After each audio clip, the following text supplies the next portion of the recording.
Awesome. Well, welcome everyone to the GovHack 2021 competition trivia. I hope that you're having a great time so far with the competition and you're staying COVID safe wherever you might be. I'm Angus. I'm the regional lead for the Australian Capital Territory and a director with GovHack Australia. And I'm joined today by Zaidul, the data lead and also a director for GovHack Australia. Before we begin tonight's event, I'd just like to take a moment to acknowledge the traditional custodians on the land on which I'm streaming from today, the Ngunnawal people, and the traditional owners on the lands on which Zaidul is streaming, the Kaurna. I'd also like to acknowledge the traditional custodians of all the various lands from which you might be joining us tonight, and to any Aboriginal and Torres Strait Islander people with us in the event. I'd like to pay my respects to the elders past, present, and emerging, and celebrate the diversity of peoples, culture, and their ongoing connection to the lands and waters of the place that we get to call home. So we'll kick off the trivia event shortly, but to join us, scan the QR code that's down below or head to ahaslides.com/7B3YC. The link is case sensitive, so scan the QR code is the easiest way to get there. Before we kick off, I just wanted to take another moment to thank some of the people that have made GovHack possible again this year. So an enormous shout out goes to Infosys, our lead international sponsor. Definitely go check out their next generation online learning platform, Wingspan. You can get there from the tech resources located in Hackerspace. There's heaps of material across a couple of diverse topics to facilitate your continuous learning, reskilling, and upskilling, something I'm going to be checking out later this week. I'd also like to give a shout out to our other international sponsors and partners, Confluent and Slack. Confluent are the awesome people that are behind those Uber vouchers that have been floating around this weekend, so fingers crossed you can get one tomorrow. And Slack is powering some of our communications through Slack. I'd also like to thank our Australian national sponsors, the Australian Bureau of Statistics, the Australian Taxation Office, the Australian Government's Department of Education, Skills and Employment, and Telstra and Microsoft. Thanks guys for sponsoring some awesome challenges. To our Australian community partners, ARNet, Hackathons International and Luma Institute, thank you for your support this year as well. And finally, to our friends across the pond in New Zealand, the national sponsors, Proactium, Tribble, Whanganui and partners, the University of Canterbury's Business School, Smart Christchurch, Whanganui District Emergency Management, and Light and Vessel. Thank you. So with that, I'd like to thank Michelle and Val from Telstra and Microsoft to share a couple of insights with you. Hello, I'm Michelle Howley and I'm Telstra's developer advocate. Telstra is back again for GovHack 2021 as a sponsor. This time we're coming in partnership with Microsoft. So for me, I come from Telstra's developer portal, which is where we unlock that 100 years of investment in network through APIs and IoT connectivity. So did you know that Telstra has a special narrowband IoT network that has almost 4 million square kilometres of coverage around Australia? You can find out more in the digital conference that Telstra and Microsoft did earlier this month with GovHack. I really am excited about GovHack. I've participated in it myself when I was an engineering student, and I love how we're enabling people to grab open data, use things like APIs. You can see some Telstra APIs at dev.telstra.com and create some amazing things with it. So what about you, Val? Why are you here at GovHack and what are you excited about? Thank you, Michelle. Hi, everyone. I'm Valeria Savenko, and I lead IoT Mixed Reality at Microsoft. I'm based in Brisbane. I'm super excited for you to see the challenge that we prepared this time around with Telstra. I love hackathons because during hackathons, we all come together to solve a challenge and have fun by learning something new. And speaking of learning something new, if you didn't know, Microsoft has a cloud called Azure. And in Azure, we have all sorts of different services across AI, machine learning, compute, databases, and of course IoT. If you didn't know and you want to learn more, navigate to azure.microsoft.com and you can sign up for $200 worth of Azure credits to get you started and maybe build something cool during the hackathon. You can also use our SDKs for IoT devices, and you can use that with the Telstra Developer Kit. We cannot wait for you to get started, and we're excited to see what you're going to build during the hack.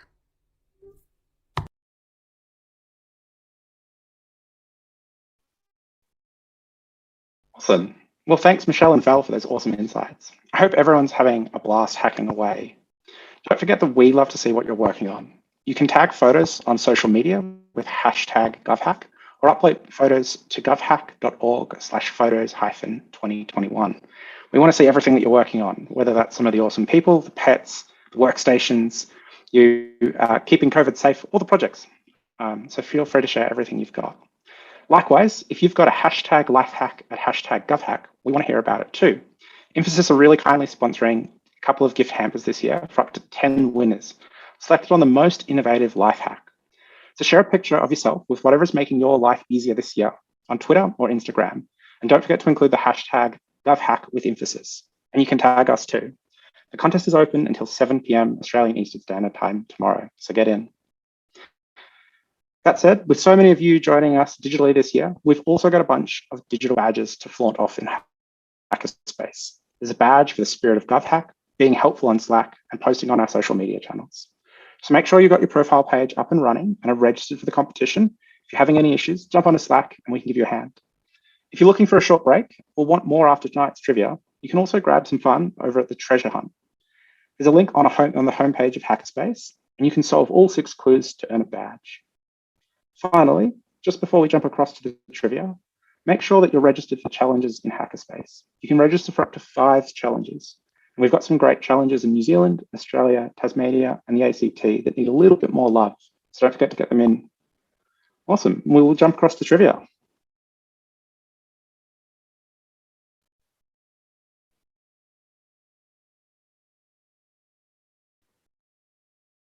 Awesome. So as you're jumping in, please make sure that you use your real first name in the trivia if you want to get any prizes. It just helps us make sure that we can match up who you are to who the prizes need to go to.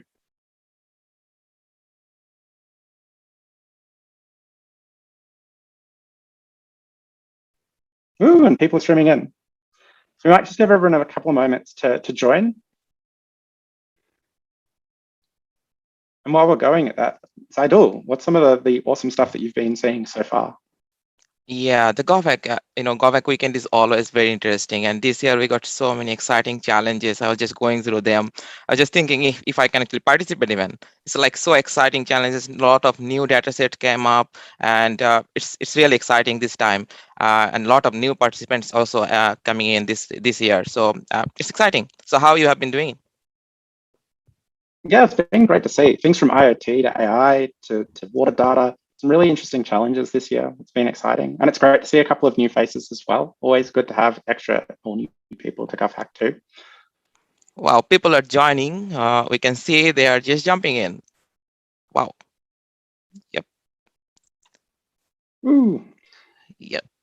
So whilst you join, you should also be able to probably check a comment on the YouTube stream. Share with what challenges you're working on at the moment. So when we'll go for the trivia event, like when we'll start the quiz, there will be questions coming, and there will be practice question as well. We'll go through, and it will be fun. I attended the trivia event last year, and this year as well. There's another one on March, I think.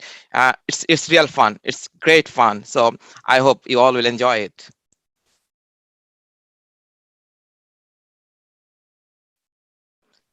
Wow, we have Looks 76. like we're stabilizing. Yep. Awesome. We'll give another couple of seconds just for everyone to join in.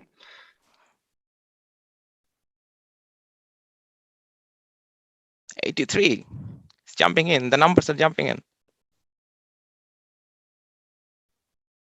So whilst we wait, how's it over in South Australia, Zaidul?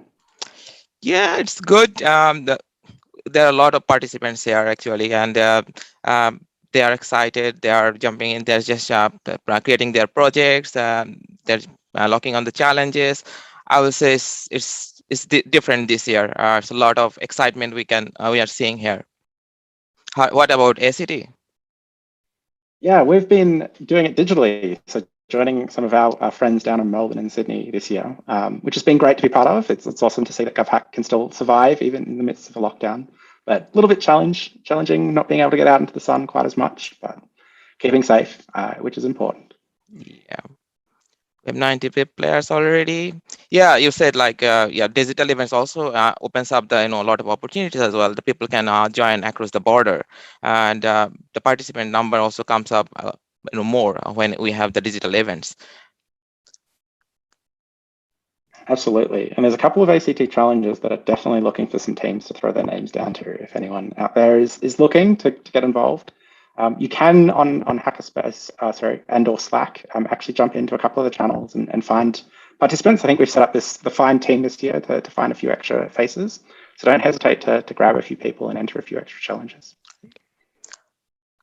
We are close to get 100 around.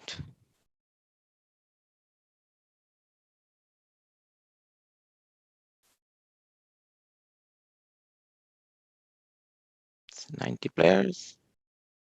Yep, let's start now. I think we have 90 plus. Okay. Let's start. That's the question 1. That's the practice question. Let's see what the questions up here. So where are you located? Australia or New Zealand? Pretty interesting. I think I know where we both are. Yeah. I think a lot of people are also from New Zealand.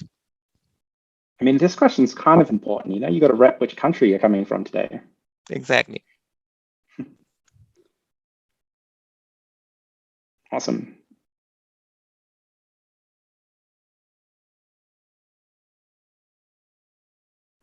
Wow.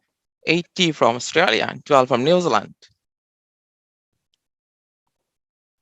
So don't forget to keep an eye on your phone where you can look at the questions as they come in and check on the answers. And you can watch the stream to see what the answers that come out are. Yep. The practice session is, and now we'll start for the real challenge. Okay, before that, there's a leaderboard. Everyone is on the top.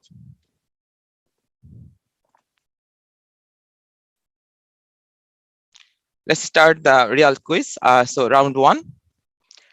There will be some GovHack questions now. This is related to GovHack.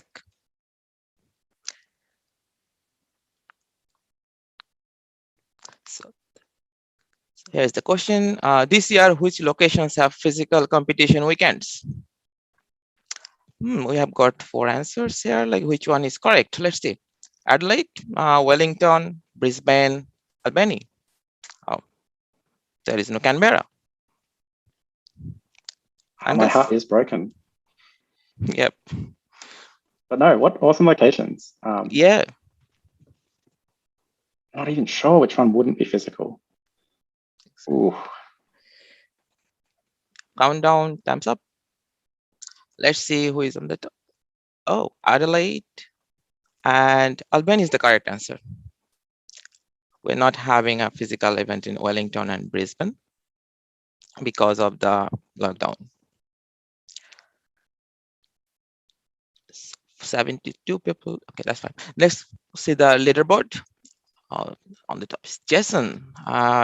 Jason followed by Hacklex, followed by Kiran, Sab, Sue, and Matt.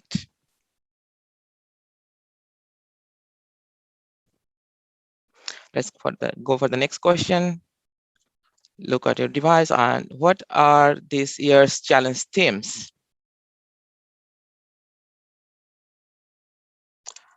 Our digital future, future wealth, news and media, health and well-being. All seems very relevant for current time. Is there a challenge you want to see next year, Zydil? Yeah, definitely. Our digital future, this definitely will be carried on for next few years and others as well. Okay, so the current answer is digital future and health and well-being. This year we don't have the theme for future wealth and news and media. Let's see the leaderboard now. Jason is still on the top, followed by Sab, Kiran, Matt, Hacklex, and Chris V. Seems Sab just a step up, 1 step, and Matt as well. Let's go for the round 2. This will be some technology questions. We all like technology questions, hackers. Let's go for it.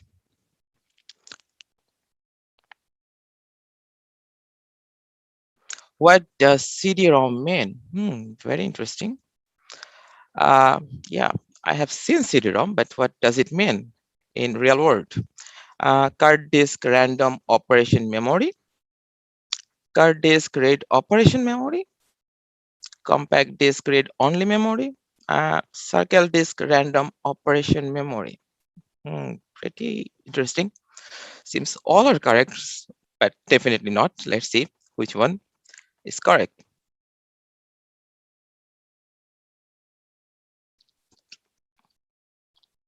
Wow, compact disk read only memory. So it's not the card disk read only memory, not card disk read operation memory, and not the circle disk read random operation memory as well. So 89 people gone for this. For the right answer. 17 people still think that card disk read operation memory is the right answer. Let's go for the next one. Oh, the leaderboard. So Jason is still on the top. There is no change on this leaderboard pretty much, followed by Sub, Matt, Hacklex, Karen, and Chris V. Question 5. What year was the floppy disk invented? 1972, 1973, 1981, and 1971. I've seen some floppy disks. It's never used actually, but I don't know when it was first invented. Let's see. What's the answer? Do you have any idea, Angus? Have you seen floppy I don't, disks? but I've got a vivid memory of zip disks for like a period where I was really young and playing video games. Okay, so the answer is 1971, and most people thought it's much.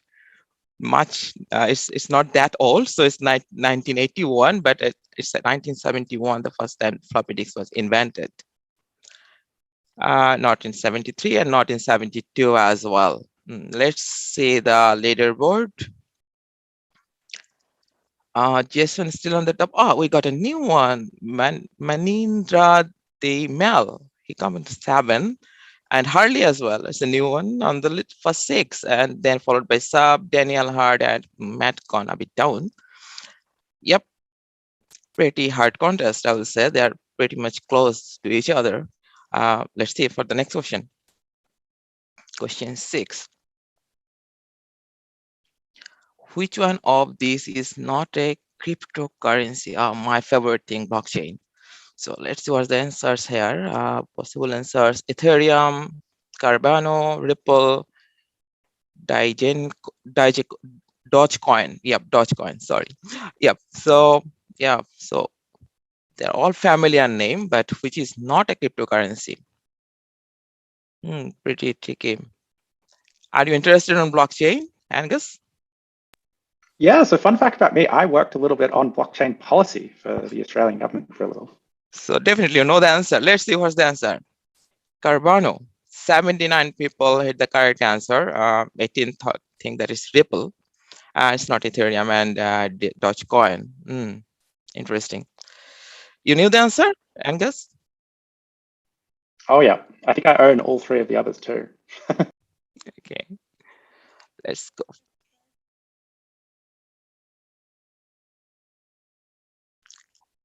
Okay, so we can see the leaderboard now. Sab, Maninda, the Mel, Harley, Daniel, Harold, and Colin. But they're pretty close to each other, so I don't know how the next leaderboard will come. We'll cross home. So next, go for the next question. Let's see question 7 coming. What was the first NFT or non-fungible token sold? Again, a blockchain question, I think. Kevin McCoy, Quantum. Dave Roth's The Disaster Girl meme. Chris Torrance, Nyan Cat. Matt Fury's Homer Pip. Okay. Though blockchain is my interest, but I don't know any of them. Yeah. Let's see what's the correct answer.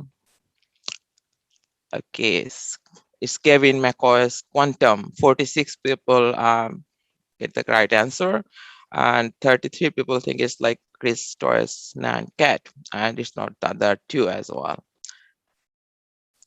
Okay, let's see the leaderboard now. At the top one is Manindra Demal, and followed by Daniel, Harold, Shab, Olivia, and Charlotte.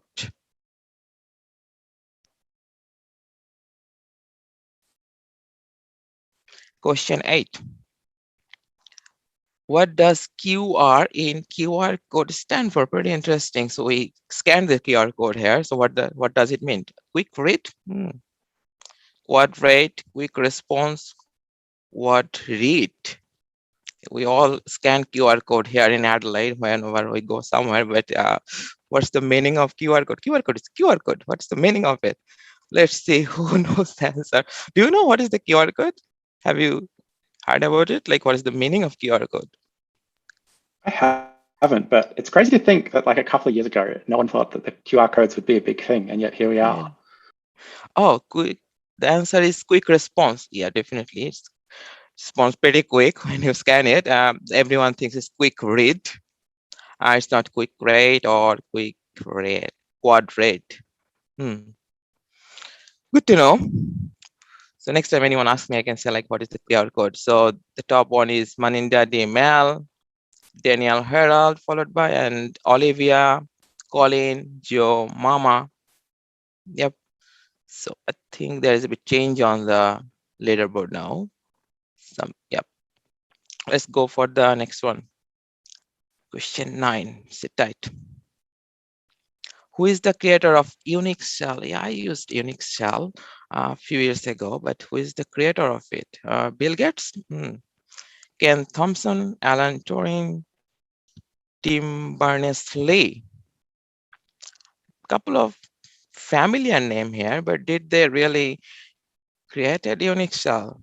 Don't know. For IT geeks, Unix shell is a very commonly used thing, but do we know who actually created it? Let's see what's the right answer. And the right answer is Ken Thompson. Okay. It's not Bill Gates. Definitely he get it in Windows. Alan Turing is a very famous name. I know many people will think this one as well. And Tim Berners-Lee is not the right answer as well. So Ken Thompson, 64 people guess the correct answer. Let's jump into the leaderboard. Okay, the leaderboard is pretty much same. At least the first three is Maninda Dell is on the top, Daniel Harold, Olivia, and then followed by Colin, Joe Mama, and Jason. Yep. Next question. Question 10 of 30. Which programming language category does Haskell belong to? Haskell belong to, okay. Functional, procedural, script, object-oriented. Yeah, I have done a bit of programming, but not sure what does Haskell belong to. I've done programming on all these formats, functional, procedural, script, or object-oriented, but I don't know what does Haskell belongs to among them. Let's see what's the correct answer. Time's up. And functional. So Haskell belongs to functional programming. 56 people get the correct answer. Still few people feel that it is procedural, script, or object-oriented, but the correct answer is the functional. Haskell belongs to functional programming. Let's jump into the next section.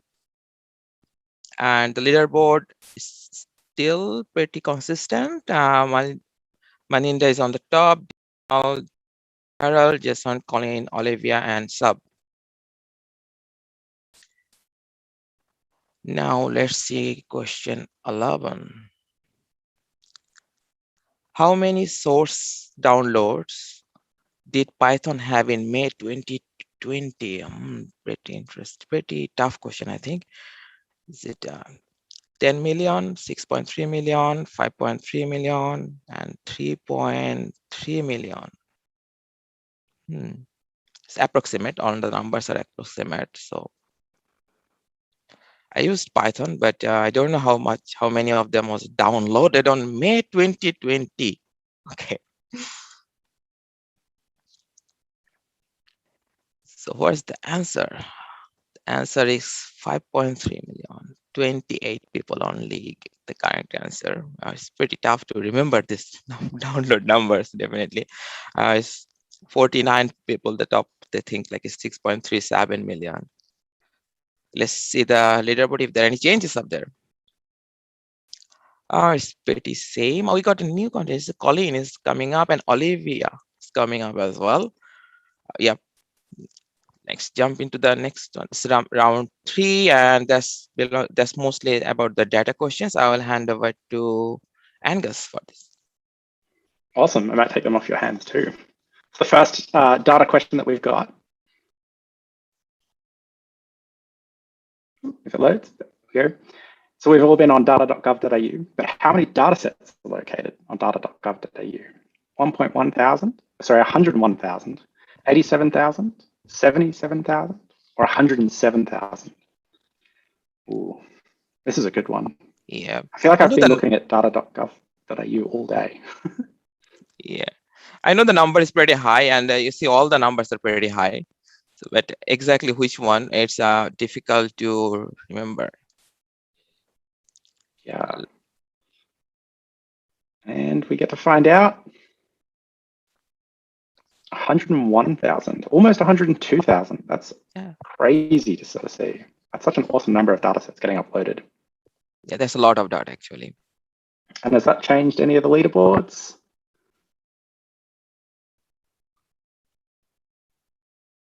Ooh, a little.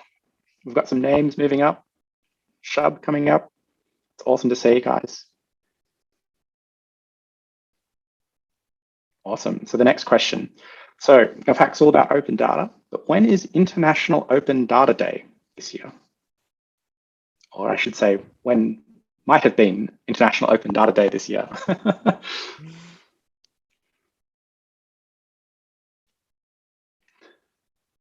I feel like I've never participated in International Open Data Day, and now I kind of plan something for next year that I can do.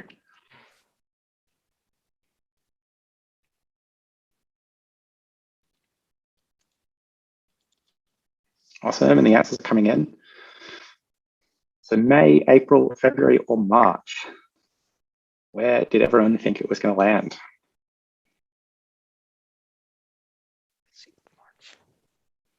Ooh, what an interesting distribution. Yes, so it's the 6th of March, but a couple of answers through April, May too. So stay tuned, guys, on our social channels. We'll definitely do something next year to jump as part of that. Just to mention, awesome. we had our trivia session on 6th of March this year as well, the other trivia session. So I can remember. Ooh, we can come back for more. Awesome. And has that changed our leaderboards? Ooh, not too much. It's holding a pretty strong lead. Guys, hopefully we can disrupt some of these top numbers. Awesome. So jumping across to the next question. How many organizations are currently contributing to data.gov.New Zealand? Oh, sorry, wrong question. What does the data.gov.au platform MAGDA stand for? Oh my gosh. Modified Australian Government Data Archive, making Australian government data available, matched Australian government data assets, or matched Australian government data archive. And the cheeky spoiler there for the next question, apparently. I feel like as a Canberran, it's like classic acronyms for everything. So this is a good one. Exactly. Ooh, everyone kind of got it. Yeah, so it's making Australian government data available. But great idea on the matched stuff, guys. Those fair data principles, they're really coming through.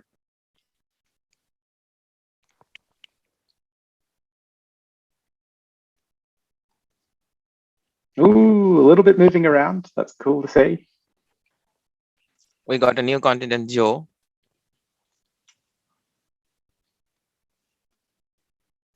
Awesome. So question 15. This time around, how many organizations are currently contributing to data.gov.New Zealand? And the options are 130, 179, 212, or 147. Ooh. I've actually not spent that much time on data.gov.au Zealand, so maybe that's like a tomorrow morning challenge for me. Go check out some of the data sets over there and what we could put together with some Australian data.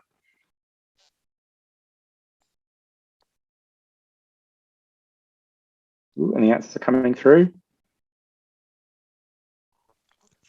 179. Wow, well done, guys. That's awesome to see too. So many organizations contributing kind of open data for the New Zealand platform.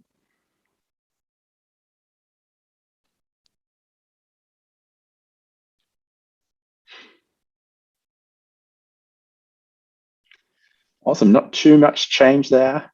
And then our leaderboards, a couple are still pushing ahead.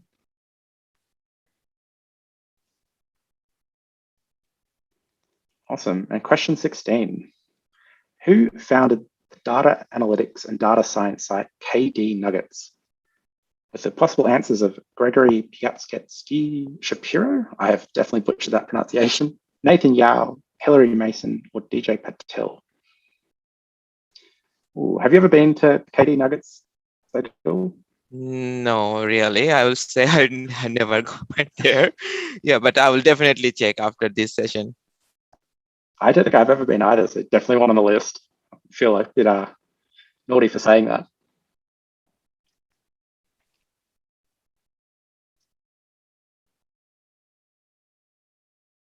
Awesome, and it was Gregory Piatsky Shapiro that founded the website. I mean, 48 if you got that right. That's such a cool answer.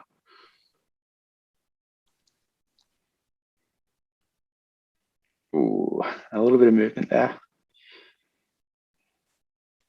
Awesome. All right, question 17. If an outlier is added to a data set, which of the following would be most impacted? The median, the mean, the mode, or none of them? Oh, I love this. So it's been a while since I've done like any stats stuff. So I do, but I feel like this always takes you back. Yeah, these terms are very common, very familiar in the data science. So anyone working on data science should definitely know the answer. Oh yeah. All right, a couple of seconds to go, and the answers are coming in. And it's the mean. Woo, well done, everyone. Hopefully not too many outlier questions in the data sets we're all using today. I feel like data cleaning is always the bane.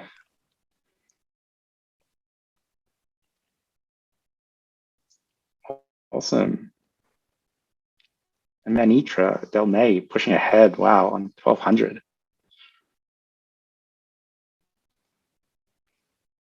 Awesome, and on to question 18. Which method is not a statistical clustering method? K-means, DB-scan, OpenCV, or C-means? Ooh. I know the answer. I want to play it. I feel like one of these words I recognize, which that's a bit upsetting. Awesome, and a couple more seconds to get your answers in. And chuck a comment in YouTube if you're actually using any of these methods in any of your projects. That'd be awesome to hear. It's OpenCV, the one that I have used. Awesome. How does that change our leaderboard?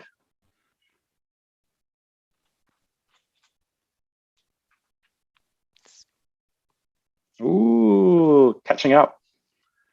Shub and Colin coming through with the little sunglasses emojis. Awesome. And on to question 19.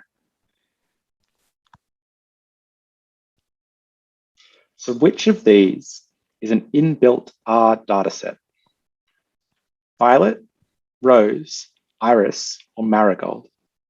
I feel like this takes me back to learning R. Zaidul, have you done any R work at all? Yeah, I did some R work, definitely. And I think it's a lot of data scientists actually on this competition today. So that's why you see like most of them are getting the correct answer. think there's a little bit of a typo there, guys. It's inbuilt, so a data set that comes native with the R package. Awesome. 3, 2, 1, and ooh, we jumped through that. I think Iris was the correct answer, though. For anyone that's done any R learning, you learn that data set far too much. Yeah, we missed the answers, but we can see the leaderboard now. Daniel pushing up. Awesome to see. A video maybe Sunday morning on Saturday afternoon, because you have to submit your video and your project and everything by 5 p.m. Awesome. So we are back. We are back. So let's go to the next question. So what type of cloud produces rain? Okay, I know cloud produces rain, but what type of cloud produces rain? Stratus, cumulus, nimbus, cirrus. Okay, I thought the general questions would be much easier, but it seems like yeah, let's see what's the correct Take us back to question. the data ones. Yeah. So what's nimbus? Okay. So nimbus cloud produces rain. Let's see if there is any changes on the leaderboard. It's pretty much similar. We just got a new competitor here in Kiran. He just came on 6. Let's go for the next question. Question 23. Sit tight. How many different Olympic events were there in the Tokyo 2021 Olympics? Okay. 339, 321, 242, 279. I was following a couple of events, but definitely not that many. So not sure which one is the correct answer. Well, did you watch any events on Tokyo Olympic 2021? Yeah. I was glued to the TV, and I'm ready to come back for the Paralympic Games too. They're going to be awesome. So you may know the right answer. So let's watch maybe. 339. It's pretty high actually, and 31 people did the correct answer. 29 people at 321. It was pretty close actually, and it's not 242, not 279. Let's see the leaderboard. Who is where? It's still consistent. We got Joe Mama coming up again, and the others are still on the similar position, I think. Yep. Next, see the next question. Question 24. Just a few more. What were the new sports for the Tokyo 2021 Olympics? What was the new sports? There were a few new sports there. Skateboarding, bouldering, surfing, sport climbing. Okay, that's interesting. So you seems like an Olympic specialist. So Angus, you may know the answer. Which one is the new one? I won't give it away, but there was one that I had to go look up how exactly it worked in the Olympics and how they actually ranked or compared people. Let's see the correct answer. Which one is the new one? Skateboarding. Okay. I didn't know that skateboarding is a new one. Cool. It's not bouldering or surfing or sport climbing. Next, see if there are any changes in the leaderboard. And I think they brought back 3x3 basketball too. Okay, I didn't. So it's the same leaderboard. They are still pretty consistent. We didn't get any new competitor on top 6 yet. Let's see if there is any changes after the next question. Question 25. What is magpie's other name? Magpie's other name. Okay. Curious bird, dive bird, bean bird. Okay. And flute bird. Curious bird. Is magpie a curious one? I don't know. Does it dive? I have never seen it. Don't know. Can be. The first thought that came to my head was Collingwood, but that's not one of the options. So I don't know. This question maybe needs a bit of rework. Exactly. Let's see what's the right answer. So the other name of a magpie is flute bird. Okay, so everyone thought it's a dive bird. It definitely doesn't dive. Anyway, so let's see if there is any changes on the leaderboard.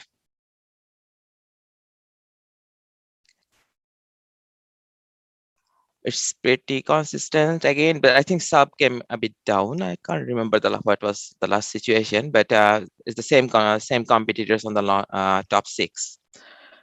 Let's jump into the next one. 26. We have 4 more to go. What is the approximate number of emus in Australia? Approximate number of emus. Pretty interesting. 650,000, 780,000, 600,000, 550,000. Do we have that many emus in Australia? I've seen when I went to Outback, but do we have really that many? I don't know. Let's see what's the correct answer. Do you have any guess, Angus? Gosh, I don't even know where to start.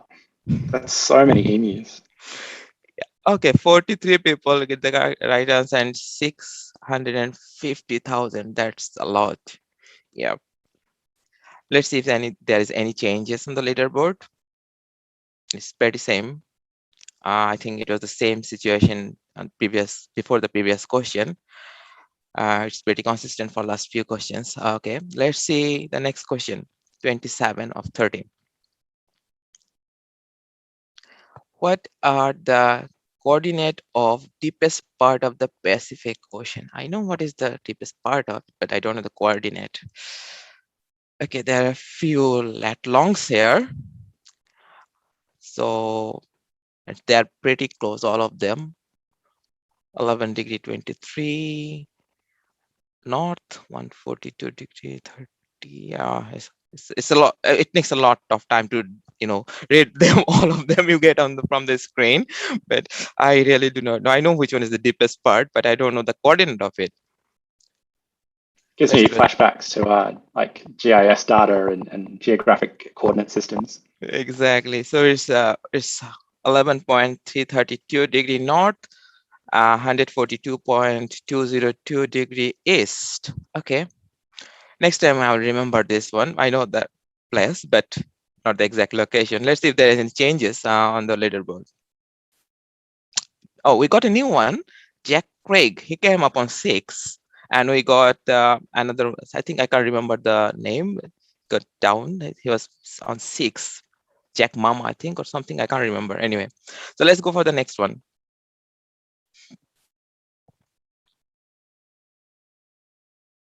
What is the first letter in Cyrillic script? What is Cyrillic script? Do I know? I don't know. Anyway, let's see.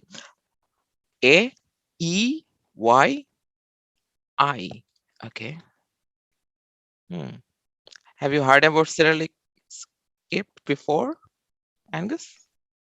I have, although if I could place it, it's the one that underlies like the Russian alphabet. Although if I'm saying that wrong, that's going to be so embarrassing. Yeah, I'll Google it after this. Let's see what the correct answer. Does it start with? Oh, it also starts with A. It's interesting. Okay, so next question. Let's see the leaderboard first. We got Kiran coming back again, and yep, and the others are pretty much on the same position. Let's go for the next question. Just 2 more to go. This question rewards more point, definitely. When did the emoji trend start? Okay, I use emojis a lot, but when did it start? 2000, 2001, 1997, or 1999?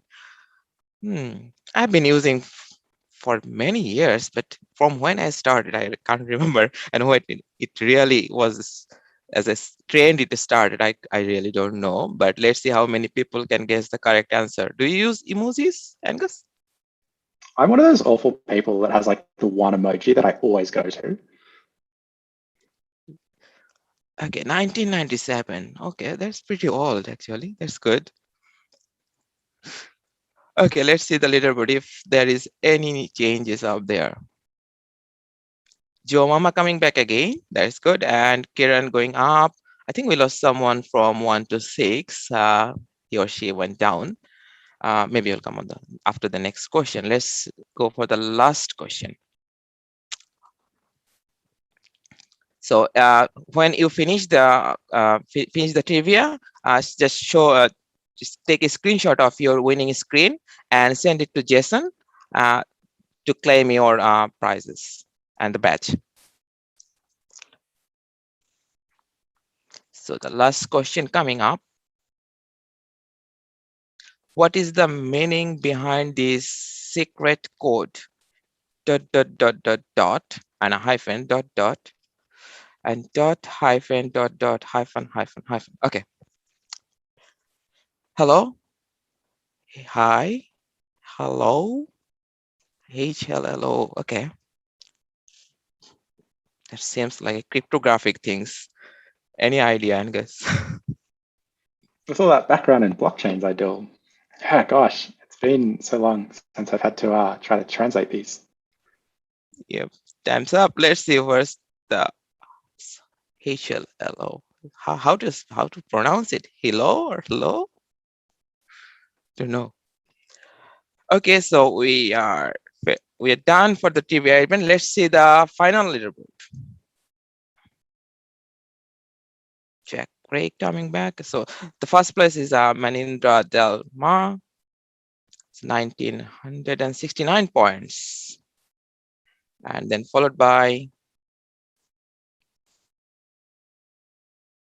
Daniel Harold, Colin, Olivia, Kiran, and Jack Craig. Just take a screen, and then we got Sub, Jack, Joe Mama, Thien Trang, Alisa, and 10, and Lilian Jiang, David Y, Austin C, Joe Hock, Jack Dempsey, Joan Wasim, Terry Baskin, Jiang Yu Wang, and Lan, Jason, Tanja, Tom, McDonald, Cooper Garner. That's all. Okay, just take a screenshot of your winning screen and send it to Jason to claim your badge. Thank you everyone for being with us. I hope you enjoyed it. I feel this is the most exciting and interesting event in GovHack. We just rock up together and just have some fun on Saturday evening while we're doing the hacking. Let's go back to your challenges and keep hacking. And must remember, you have to submit your project tomorrow at 5 p.m. And don't forget to upload your video. Don't forget to tag your datasets with your project because these are mandatory. These are very important. And give a proper proper description of your project. Good luck, everyone. Let's go back to hacking. This is again. Just don't forget to submit your project by 5 p.m. New Zealand time or 5 p.m. AEST. Good luck, everyone. Stay tuned on Don't Slack. forget your data citations. Well done, everyone. Make sure that you do lock in your challenges and that you've got your data citations coming through tonight. Thank you. Looking forward to seeing everything tomorrow. Thank you, Jason. Good night. Thank you, Angus. Hello.